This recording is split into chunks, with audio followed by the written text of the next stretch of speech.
Are you looking for peace of mind at your doorstep? Look no further. With the Blink Video Doorbell, your home's entrance is always within your control. Check out the link in the video description to learn more and get your Blink Video Doorbell on Amazon. Your home is in your hands. Dear Jane, I am a widowed mother of a very irresponsible 23-year-old who has thrown away his entire inheritance and is now expecting me to bail him out of a financial black hole. When my husband passed away 6 years ago, my son was only 17 years old, and his father's death understandably took its toll on him. He began acting out, rebelling, skipping school, the works.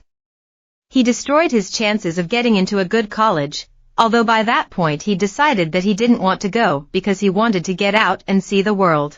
My husband knew that he was going to die about a year before he actually passed, and he went to great lengths to ensure that we would be taken care.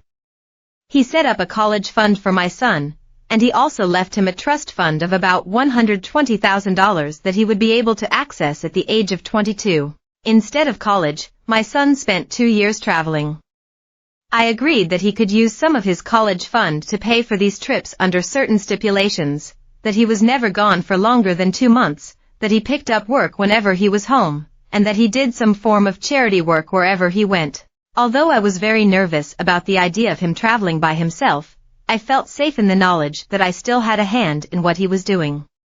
If I felt that he was behaving irresponsibly, I always had the option to cut him off. But when he turned 22, he got full access to his trust fund. There was nothing I could do to stop it, although I confess, I tried. At that point, he no longer really kept me in the loop with anything that was going on in his life. I suppose because he didn't need me anymore. Then this week, almost a year to the day since his 22nd birthday, he phoned me.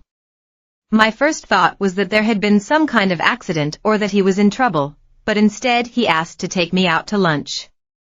I was thrilled, but when I saw him in person, he looked exhausted, run down, and filthy, quite frankly. I asked where on earth he had been staying and he said he'd been couch surfing between his friends. Then it all came out. It turns out he had decided to invest almost the entirety of his trust fund in a friend's cannabis dispensary. Apparently this friend had great visions for how this dispensary would differ from all of the others in our area. We live in Colorado, and spent a fortune bringing that vision to life. Sadly, however, while the two of them felt it was essential to spend thousands on things like sick display cabinets and top-shelf weed, what they didn't spend money on was hiring people with experience in business. So, 2 months after opening, they were shut down by the authorities for a spate of violations. Not only are they now facing criminal charges, but they are also left with no business and none of the money that they put into it. After hearing all of this, I was absolutely disgusted. How dare he squander all of the money that my husband worked so hard to leave us? But it got worse. Rather than admitting his wrongdoing, my son insisted that I immediately give him access to what remains of his college fund. I refused.